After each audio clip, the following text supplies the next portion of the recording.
আন্তর্জাতিক ক্রিকেট থেকে অবসরের ঘোষণা দিয়েছেন মাহমুদুল্লাহ।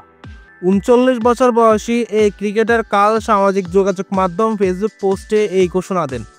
বিদায়ী বার্তায় তিনি লিখেছেন, সবকিছু নিখুঁতভাবে শেষ হয় না, তারপরও একটা সময় শেষ বলে সামনে এগিয়ে যেতে হয়।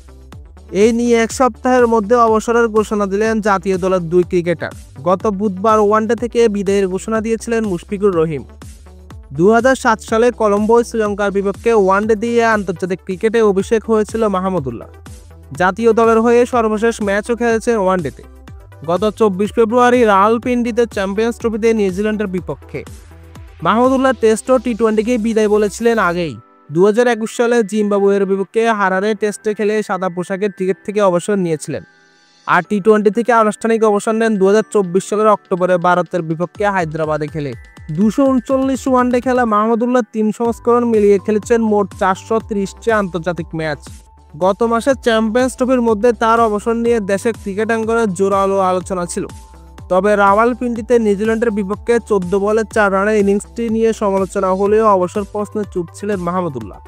১০ মার্চ বাংলাদেশ ক্রিকেট বোর্ড ২০২৫ সালে চুক্তিবদ্ধ ক্রিকেটারদের যে তালিকা প্রকাশ করে, সেখানে মাহমুদুল্লাহ জানান তাকে না রাখতে। এরপরে বোঝা যায় মাহমুদুল্লাহ অবসর নিচ্ছেন খুব শীঘ্রই। এরপর দুদিন পর আজ সামাজিক যোগাযোগ মাধ্যমে অবসরের ঘোষণা দিলেন মাহমুদুল্লাহ। অবসরের পর জাতীয় দলের সব সতীর্থ, কোচ ও দর্শকদের সবসময়ের সমর্থনের জন্য ধন্যবাদ জানিয়েছেন। ধন্যবাদ বার্তায় বিশেষভাবে উল্লেখ করেছেন বাবা মা, শ্বশুর ও তার ভাই সম্পর্কে।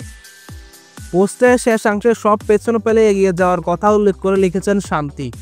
মাহমুদুল্লাহর বিদায়ের মধ্য দিয়ে বাংলাদেশ ক্রিকেটের পঞ্চপাণ্ডব অধ্যায় শেষ হলো।